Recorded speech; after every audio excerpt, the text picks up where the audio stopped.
Hello everyone, कैसे हैं आप सभी। आशा करता हूँ अच्छे होंगे। तो स्वागत है आपका अपने टीचर्स एकेडमी प्लस में। अभी क्या काफ़ी टाइम से अभी क्लासेस नहीं आ रही हैं, तो थोड़ा सा उसमें इशू ये हो रहा है कि हमारा अभी स्टूडियो सेटअप नहीं हो पा रहा है। वो थोड़ी सी प्रॉब्लम भी क्रिएट हो रही है। चलिए इसके बारे में हम बात कर लेते हैं कि आज हमारा पार्ट 7 होने वाला है। हमारा सेवन पार्ट 7 होने वाला है। कौन सा होने वाला है? 7 होने वाला है। तो हिंदी व्याकरण में वर्णमाला में व्यंजनों का वर्गीकरण कर रहे हैं। व्यंजन हमने ऑलमोस्ट पढ़ लिए हैं। जो कुछ व्यंजन रह गए हैं अभी, जिसमें कि हमारा अभी कौन सा व्यंजन का उच्चारण कहाँ से होता है, जो शेष रह गए हमने स्पर्शी व्यंजन हमने पढ़ लिए थे और स्वर भी पढ़ लिए थे। स्पर्शी व्यंजन में हमने आपके पांचों वर्ग पढ़ लिए थे। याद है? नहीं याद है? चलिए ठीक है, आगे हम बात करते हैं। आ जाइए नेक्स्ट स्लाइड पर। चलिए बात करते हैं। तो नासिक के व्यंजन हमने पढ़ लिए थे। नासिक के व्यंजन में हम पढ़ चुके हैं पहले अंग अ, अया न यानी प्रत्येक वर्ग के पांचों अक्षर होते हैं और अंग भी होता है आपका। ये क्या किस में आते हैं? नासिक के व्यंजन में। हम ये अच्छी तरह से कर चुके हैं पहले भी। अब आ जाते हैं हमारे कंठीय व्यंजन। कंठीय व्यंजन में और कौन कौन से व्यंजन होते हैं? क वर्ग तो होता है कंठीय व्यंजन में, और उसके अलावा कौन कौन से होते हैं? तो अंग होता है और होता है। विसर्ग, यानी ये भी हमारे क्या होते हैं? कंठीय व्यंजन। तो तालव्य व्यंजन में क्या होते हैं? तालव्य व्यंजन में होते हैं श और य। श और य। मूर्धन व्यंजन में क्या होते हैं? मूर्धन व्यंजन में हमें कौन सा वर्ग था? कौन सा वर्ग था मूर्धन व्यंजन में? बताइए। क ख ग ये क वर्ग, च वर्ग, ट वर्ग हमने बताया था। तो कौन सा वर्ग आता है इसमें? ट वर्ग। ट वर्ग भी मूर्धन्य में आता है। ठीक है, चलिए। ट वर्ग आता है। फिर दंती व्यंजन में कौन कौन से होते हैं? ल, स और ज। ये देखिए, आप देख पाएंगे अगर इसको मैं और जूम कर देता हूँ, एक बार देखिए। आप देख पा रहे होंगे कि थोड़ा सा, एक मिनट में देखता हूँ। ये मैंने जूम किया है, आप जूम में देख पा रहे होंगे और अच्छे से दिखेगा। देखिए ज के नीचे नुक्ता लगा हुआ है, यानी ज के नीचे नुक्ता नुक्ता वाला ज आता है। ये किस में आता है? आपका दंतीय व्यंजन में आता है। किस में आता है? दंतीय व्यंजन में आता है। ऐसे ही हम और भी पढ़ लेते हैं। और कौन कौन से व्यंजन हैं? स्वतंत्र व्यंजन एक आगे। ह को क्या कहते हैं? ह किस में आता है? ह मैंने बताया एक तो कंठीय व्यंजन में आता है। चलिए इसको जूम आउट कर देते हैं। एक तो हमारा किस में आता है? कंठीय में आता है। और किस में आता है? ह में आता है। ह किस में आता है? स्वतंत्रीय व्यंजन में आता है। ये काकल्य भी बोलते हैं इसे। क्या बोलते हैं? काकल्य भी बोलते हैं। अगर आएगा क्वेश्चन भी काकल्य व्यंजन किसे कहते हैं, तो वो क्या होता है? ह होता है। चलिए ठीक है। दंत ओष्ठीय व्यंजन क्या होता है? दंत ओष्ठीय व्यंजन आता है व। दंत ओष्ठीय मतलब क्या है? द यानी दांत प्लस ओष्ठ की सहायता से बोले जाने व्यंजन को क्या बोलते हैं? दंतोष्ठीय व्यंजन कहते हैं। जिसमें क्या है? वह है आपका संगर्षहीन व्यंजन, यानी अर्धस्वर। संगर्षहीन भी कहते हैं इन्हें और अर्धस्वर भी कहते हैं। कौन कौन से होते हैं? य और व। प्रकम्पित प्रकम्पित और लुंठित व्यंजन। लुंठित किसे कहते हैं? किसे कहते हैं? र को। ये किसका रूप है? र का। अच्छा, अयोगवाह व्यंजन हम बहुत अच्छी तरह से अयोगवाह हम बहुत अच्छी तरह से पढ़ चुके हैं, जिसमें अंग और विसर्ग भी होता है। चलिए ठीक है, नेक्स्ट नेक्स्ट पे आते हैं। ये हम अच्छी तरह से पढ़ चुके हैं। तो वत्सल या दंतमूल व्यंजन के बारे में बताना था थोड़ा सा, ये भी रह गया था हमारे। कौन कौन से होते हैं ये पूछ लेता है आपको। दंतमूल या वत्सल क्या कहते हैं? तो वत्सर्य क्या कौन से व्यंजन होते हैं? परिभाषा इन्हें इनकी परिभाषा क्या होती है? उच्चारण करते समय जीवा ऊपरी मसूड़े यानी वत्सर को स्पर्श करती है या झटके से पीछे आ जाती है। यानी जैसे बोलेंगे त त, जैसे जीभ को आप बोल के देखिए त त त स स, यानी झटके से एक साथ आपके मसूड़ों से भी लगेगी। आपकी जीभ जो है मसूड़ों से लगेगी और स्पर्श करते हुए झटके से पीछे हट जाती है। ठीक है। तो बत्सर का मतलब है ऑलमोस्ट मसूड़े, यानी मसूड़ों को कह सकते हैं। तो इसमें कौन कौन सा आता है? त है, स है, र है, ल है और ज है। कौन कौन से हैं? त है, स है, र है, ल है, ज है, ड है और ड है। ढ है और ड है। चलिए ठीक है। अयोगवाह हम पहले पढ़ चुके हैं, इसको स्किप कर सकते हैं अगर चाहें तो। हम अयोगवाह पहले हम पढ़ चुके हैं। पढ़ चुके हैं, नहीं पढ़ चुके हैं? बताइए। पढ़ लिया है हमने जी। बताइए अयोगवाह का अर्थ क्या था? अर्थ क्या था अयोगवाह का? जो योग न होने पर भी साथ चलते हैं, यानी इनका कोई योग नहीं होता, न स्वरों से इनका योग होता है, न व्यंजनों से इनका योग होता है। सॉरी, ये भी साथ चलते हैं। तो स्वर क्यों नहीं है? स्वर के बारे में मैंने अच्छे से बताया था, लास्ट क्लास में देखिएगा एक बार मैंने अच्छे से बताया स्वर क्यों नहीं है। इनका उच्चारण स्वतंत्र नहीं होता है, इसलिए स्वर की सहायता अनिवार्य होती है। यानी जब ये बोलते हैं तो इनमें स्वरों की सहायता भी ली जाती है, लेकिन स्वर तो स्वतंत्र होते हैं, तो स्वरों में तो किसी की सहायता नहीं ली जाती है बोलते समय, तो इसलिए ये क्या है? अयोगवाह हैं। चलिए ठीक है। व्यंजन क्यों नहीं है? व्यंजन इसलिए नहीं है, ये स्वरों के बाद और व्यंजनों से पहले जुड़ते हैं, सदैव स्वरों के बाद और व्यंजनों से पहले आते हैं, इसीलिए ये व्यंजन भी नहीं है। चलिए ठीक है, नेक्स्ट में हम बात कर लेते हैं। अच्छा, हमने क्या-क्या पढ़ लिया था इसमें? स्पर्शी व्यंजन पढ़ लिए थे। हमने कुल कितने व्यंजन बताए थे बताइए? कुल व्यंजनों की संख्या कितनी थी? हमने 39 प्लस 1 बताई थी ना, कितनी बताई थी बताओ? 39 बताएंगे भैया, 39 प्लस 1 बताई थी, कितनी बताई थी? प्लस 1 बताई थी, 39 प्लस 1 कितने? 39 प्लस 1 इज इक्वल टू 40 बताई थी, कितनी बताई थी? 40। चलिए, अंतस्थ व्यंजनों की संख्या कितनी है? अंतस्थ व्यंजनों की संख्या है 4। कौन कौन से हैं? अंतस्थ व्यंजन की परिभाषा क्या है? जिन व्यंजनों का उच्चारण करते समय जिन व्यंजनों का उच्चारण करते समय मेरे साथ नोट करते जाइएगा, ये पीडीएफ में टेलीग्राम चैनल पर मिल जाएगी, ठीक है? जिन व्यंजनों का उच्चारण करते समय मुख व नाक से कम वायु निकलती है, यानी मुख और नाक से कम वायु निकलती है, जैसे बोलेंगे य, य, तो ये मुख और नाक से कम वायु निकलती है। इसमें कौन कौन से आते हैं? य, र, ल, व। एक साथ आप याद कर सकते हैं, य, र, ल, व। कौन कौन से होते हैं? य, र, ल, व। अंतस्थ व्यंजन कौन कौन से होते हैं? य, र, ल, व। य का उच्चारण स्थान क्या है? तालव्य है, यानी ये तालु से। य का उच्चारण स्थान कहाँ से है? तालु से। र किसमें है? मूर्धन से। र किसमें है? मूर्धन से। और ल किसमें है? दंत से। और व किसमें है? दंत ओष्ठी जैसे। ये मैं आगे भी ऊपर भी बता चुका हूँ, अभी ये आपको मोस्टली याद होनी चाहिए, इनका भी क्वेश्चन आते हैं, पूछते हैं, ठीक है? य नोट नोट डाल के एक पॉइंट लिख लीजिएगा, य और व को अर्ध स्वर भी कहते हैं। क्या कहते हैं? अर्ध स्वर भी कहते हैं। चलिए ठीक है, ये आशा करता हूँ नोट कर लिया होगा। ऊष्मी व्यंजन। ऊष्म में ऊष्म व्यंजन या संघर्षी व्यंजन भी कहते हैं इसे। ऊष्म कहते हैं और संघर्षी व्यंजन भी कहते हैं। कितने प्रकार के होते हैं? 4 प्रकार के होते हैं। उच्चारण के समय गर्म वायु, यानी जिन व्यंजनों का उच्चारण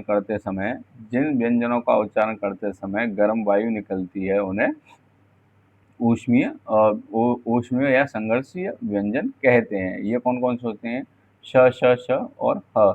यानी अगर जैसे अगर इनके उच्चारण स्थान की बात करें, तो जैसे क वर्ग से याद करते हैं, क वर्ग, च वर्ग, ट वर्ग, ये याद करते हैं। तो ऐसे ही जैसे क वर्ग तो पहले ह रख लीजिए, ह किससे हो जाएगा? कंठ से हो जाएगा, पहले ह आ गया। च किससे होगा? कंठ, तालु, मूर्धन्य। तो श किससे हो जाएगा? श, और तीनों श को पीछे पीछे लिख दीजिए, श, श और श, ठीक है? ये क, च, ट, त, क वर्ग, और त किससे होता है? दंत से होता है, ठीक है?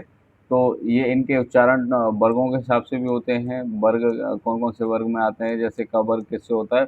तो आप ऐसे भी क, च, ट, त, प, ये वर्गों के पहले अक्षर भी याद कर लोगे, वर्ग याद कर लोगे, तो उनके साथ ये लगा सकते हैं कि हाँ, हम पहले लिख सकते हैं, और फिर क्रम से श, श, श लिख सकते हैं। तो स किससे आ जाएगा? तालव्य से आ जाएगा। और श किससे आ जाएगा? मूर्धन्य से आ जाएगा। और श किससे आ जाएगा? दंत से आ जाएगा। चलिए ठीक है, ये तो हो गई इसकी बातें। अब आगे की बातें कर लेते हैं। अब आगे आ जाते हैं लुंठित व्यंजन। लुंठित व्यंजन क्या कहते हैं? लुंठित व्यंजन अभी मैंने बताया था, प्रकंपित व्यंजन या लुंठित व्यंजन। जीवा की नोक वायु से जिन व्यंजनों का उच्चारण करते समय, ध्यान दीजिएगा, जिन व्यंजनों का उच्चारण करते समय जीवा की नोक वायु से रगड़ खाकर काँपती है, यानी वायु से रगड़ खाकर, जैसे र, र। आप एक साथ आप बोल के देखिए, र, तो कंपन उत्पन्न होगा ना, कंपन उत्पन्न होगा, तो एग्जाम्पल में क्या आ गया? र आ गया। अच्छा, र के और भी रूप हैं, क्या है भैया? सामान्य रूप। सामान्य रूप में क्या है कि हम गा ले, जैसे जैसे र, र हो गया, तो ये तो सामान्य रूप हो गया। जैसे एग्जाम्पल में आप देख पा रहे होंगे, राम भी लिखा हुआ है। रे रेफ रूप क्या होता है? जैसे हमने लिखा शर्मा, क्या लिखा, शर्मा। शर्मा के ऊपर वाला जो आएगा, इसमें लिख नहीं पा रहा, थोड़ा सा स्लो हो रहा है। चलिए ये वैसे समझ लेंगे, ये जो शर्मा का ऊपर वाला रूप है, ये क्या है, रैफ। यानी जहाँ भी मात्रा के रूप में यानी ऊपर र आता है, वहाँ क्या होता है, रैफ वाला होता है। पदेन, जैसे आप कर्म देख पा रहे होंगे, कर्म देख पा रहे होंगे, पदेन, पदेन में क्या होता है, तीसरा नंबर आता है पदेन। प्रकार, प्राण, यानी जो नीचे रा उड़ता है उसे क्या कहते हैं, पदेन। जैसे हम नॉर्मली भाषा में तो कहते हैं नीचे रा उड़ा दीजिए, है ना, तो वो क्या होता है, पदेन होता है। तो ये पदेन र के रूप कितने हैं, तीन है। सामान्य रूप है, रैप रूप है और पदेन रूप है। चलिए ठीक है, आगे आ जाइए। अब पार्श्विक व्यंजन, पार्श्विक व्यंजन ये पूछता है, जैसे क्वेश्चन में आपने लास्ट सीरीज में देखा होगा जो संडे को आई थी, उसमें क्या था, पार्श्विक व्यंजन के बारे में पूछा था। पार्श्विक व्यंजन क्या होता है, जीवा, वायु। पार्श्विक व्यंजन कौन सा है, ल है। पहले तो ये कौन देख लीजिए, कौन सा है, ल है। पार्श्विक व्यंजन क्या है, ल है। तो जीवा वायु मार्ग में खड़ी होती है और हवा बगल से निकल जाती है। यानी जिन वर्णों का उच्चारण करते समय, ये डेफिनेशंस भी याद रखिएगा। कभी कभी क्या होता है कि एग्जामिनर क्या होता है कि डेफिनेशन दे देता है, फिर पूछता है ये किसके बारे में बात की जा रही है। तो ये भी पार्श्विक व्यंजन के बारे में, जिन व्यंजनों का उच्चारण करते समय जीवा वायु मार्ग में खड़ी होती है और हवा बगल से निकल जाती है, हवा बगल से निकल जाती है, उसे क्या कहते हैं, पार्श्विक व्यंजन कहते हैं। पार्श्विक व्यंजन में कौन कौन सा आता है, पार्श्विक व्यंजन में खाली ल आता है, केवल क्या आता है, ल आता है। काकल्य व्यंजन, काकल्य वर्ण, काकल्य व्यंजन क्या होता है, काकल्य वर्ण में हमने बताया था कि जिन वर्णों का उच्चारण करते समय, ये काकल्य वर्ण तो बताया था ना पहले, क्या था, ऊपर भी बताया मैंने, क्या है, ह है, क्या है, ह है, क्या है, ह है, ह के बारे में मैंने बताया था ना पहले, ह है। ठीक है, चलिए, तो काकल्य व्यंजन है ये। और इसकी परिभाषा क्या है, परिभाषा मुख गुहा में खुली रहती है। यानी परिभाषा है कि जिन जिन वर्णों का उच्चारण करते समय सॉरी, जिन वर्णों का उच्चारण करते समय मुख गुहा खुली रहती है तथा वायु बंद कंठ को खोलकर झटके से निकल जाती है। जैसे ह, ह, ह, मुंह खुला रहेगा ना, यानी मुख गुहा खोलने का मतलब क्या है, मुंह खुला रहता है। क्या रहता है, मुंह खुला रहता है। यहाँ क्या है, मुंह खुला रहेगा, क्या रहेगा, मुंह खुला रहेगा। यहाँ लिख देते हैं, मुख खुला रहता है, मुख मुख खुला रहता है तथा वायु कंठ को खोलकर यानी झटके से निकल जाती है। एक बार बोलेंगे ना, ह, तो एक बार झटका सा लगता है ना, झटका लगेगा, तो वो काकल्य वर्ण होता है। संयुक्त व्यंजन, अब हमने क्या क्या पढ़ लिया है बताइए। पहले हमने स्पर्शी व्यंजन बताए थे, स्पर्शी व्यंजन पढ़ लिए हमने। ठीक है, अंतस्थ व्यंजन बताए थे, अंतस्थ व्यंजन पढ़ लिए हमने। और क्या, ऊष्म व्यंजन बताए थे, ऊष्मी व्यंजन पढ़ लिए। ये कितने थे, कितने बताए थे हमने, ये आपके 25 थे। कितने, 25। ये भी 4 थे और ये भी 4 थे, तो कितने हो गए बताइए, ये कितने हो गए, ये कितने हो गए, 30, सॉरी, 8 5 13, 33, कितने हो गए, 33। तो ये व्यंजनों के, मूल व्यंजनों की संख्या कितनी है, 33। अब हम कुल व्यंजनों की तरफ आ चुके हैं, कितने, हमने ये सारी पढ़ ली, 33 पढ़ चुके हैं। अब आते हैं संयुक्त व्यंजन। संयुक्त व्यंजन क्या होते हैं, दो भिन्न व्यंजनों के योग से बने वर्णों को संयुक्त व्यंजन कहते हैं। सॉरी, हवाई से आ रही है थोड़ी सी, उसके लिए सॉरी। चलिए, दो विभिन्न व्यंजनों के योग से बने वर्ण, यानी दो भिन्न व्यंजनों के वर्ण से योग से बने वर्ण कौन कौन से, जैसे छ, त्र, ज्ञ और स्र। ठीक है, क्षेत्र ज्ञ और स। तो छ कैसे बनता है, छ बनता है क प्लस स से, किससे बनता है, क प्लस श से। त्र किससे बनता है, त प्लस र से, किससे बनता है, त प्लस र से। ज किससे बनता है, ज प्लस आया से, ज प्लस आया से। अच्छा, अंत से। और श किससे बनता है, स किससे बनता है, स प्लस र से। अच्छा, इनका अगर उच्चारण स्थान की बात करें, जैसे वर्ण विच्छेद में आता है, तो ये जो स आएगा, स का स्थान क्या आएगा, क और ख। ऐसे क ख आ गया, तो क और ख के बीच में क्या आ जाएगा, क और ख के बीच में क्या आ जाएगा बताइए, क और ख के बीच में क्या आ जाएगा, क और ख के बीच में आ जाएगा श्र।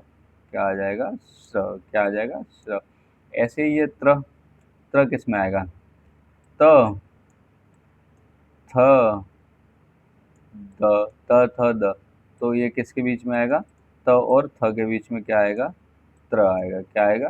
त्र आएगा। त और थ के बीच में त्र आएगा। ज,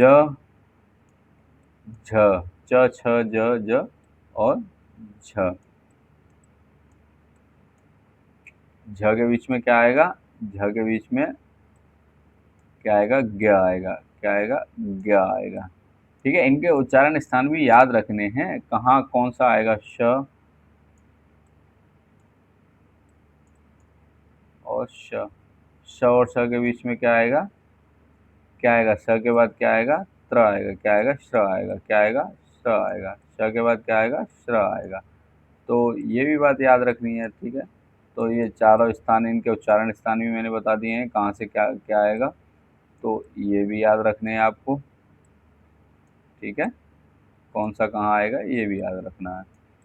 चलिए, तो संयुक्त व्यंजन हमने पढ़ लिए। संयुक्त व्यंजन कौन कौन से होते हैं? 4 होते हैं संयुक्त व्यंजन। आ जाइए। उत उत्क्षिप्त व्यंजन या द्विगुण व्यंजन। द्विगुण व्यंजन क्या होते हैं? ड और ण। अच्छा, इनके नीचे बिंदी लगी होती है, ये ड और ण होते हैं। तो इनका ये उत्कृष्ट व्यंजन या द्विगुण व्यंजन भी होते हैं। अच्छा, हमारे क ख स्पर्शी व्यंजन में क्या पढ़े थे हमने? खाली ड और ढ पढ़े थे। इनके बिना बिंदी वाले, यानी नीचे इनके बिंदी यानी अंक की बिंदी नहीं लगी हुई है। अगर अंक की बिंदी लगती है तो ये द्विगुण और उत्क्षिप्त व्यंजन हो जाते हैं। ठीक है, तो इनकी परिभाषा क्या है? जिन वर्णों का उच्चारण करते समय जीवा ऊपर उठकर तुरंत नीचे गिर जाती है, इन्हें ताड़न जातवी कहते हैं। क्या कहते हैं? ताड़न जातवी कहते हैं। ठीक है, चलिए। उत्कृष्ट व्यंजनों का प्रयोग कहाँ कहाँ होता है? कहाँ कहाँ होता है बताइए? क्या हर जगह हो जाता है? क्या इनका शुरुआत में होता है? नहीं, ऐसा नहीं है। तो भैया बताइएगा, ऐसा नहीं है। कहाँ कहाँ नहीं होता है? निषेध है इनका व्यंजन। देखिए, शब्दों की शुरुआत में नहीं होता है, जैसे ढक्कन है, ढोलक है, डमरू है। यह सामान्य ड और ढ का प्रयोग होता है। अच्छा, द्वैत रूप में नहीं होता है। द्वैत अभी पढ़ेंगे, द्वैत क्या होता है। द्वैत रूप में भी इनका उच्चारण नहीं होता है। कैसे नहीं होता है? जैसे चक्की, तो चक्की, चलिए चक्की तो अलग है, इसमें तो आएगा नहीं। टक्का, ट, ठ, ड, दिल्ली, अड्डा, जैसे ये अड्डा है तो अड्डा में भी नहीं आएगा। ये द्वैत व्यंजन के उदाहरण हैं, एग्जाम्पल हैं। लेकिन ये यहाँ अड्डा जैसे दिया है तो ड है, तो यहाँ भी आपका द्विगुण व्यंजन नहीं आएगा। अनुस्वार के साथ नहीं आएगा, जैसे ग्राउंड, जैसे अंग है ना, ग्राउंड, ग्राउंड ड ड है, तो ये वाला ड नहीं आएगा, द्विगुण व्यंजन वाला ड नहीं आएगा। चलिए, ठीक है। द्वैत व्यंजन। द्वैत व्यंजन की परिभाषा क्या है? जब दो समान व्यंजनों के बीच में कोई स्वर न हो, यानी द्वैत व्यंजन हम पढ़ रहे हैं, जैसे समान व्यंजनों के बीच में कोई स्वर न हो, तो उदाहरण के लिए जैसे दिल्ली, दिल्ली ल और ल, ल हमारा ये पूरा है ना, तो आधा ल किसमें होता है? जैसे स्वर रहित, यानी इसमें से स्वर हटा दिया तो ल आ गया। अगर इसके पीछे ल लेंगे, जैसे ल, तो इसके आगे लेंगे बिना स्वर का ल आएगा, तो ये ल ऐसे आएगा। ऐसे ही किसी भी शब्द हो, जैसे खट्टा है, रस्सी है, तो ये द्वैत व्यंजन के बारे में बताया गया है। चलिए, तो आशा करते हैं क्लास अच्छी रही होगी। अगर क्लास के बारे में एक बार आप बताइएगा कैसी रही है क्लास। हमसे जुड़ने के लिए आप हमारे चैनल टीचर्स अकेडमी प्लस पे जाके सब्सक्राइब कर सकते हैं हमारे चैनल्स को। और पीडीएफ नोट्स की डेली क्विज़ के लिए आप हमारे WhatsApp channel, Telegram channel teachers academy plus पे या इंस्टाग्राम TAP ऑफिशियल पर जाके हमें मैसेज या कमेंट कर सकते हैं। ठीक है, ओके, धन्यवाद।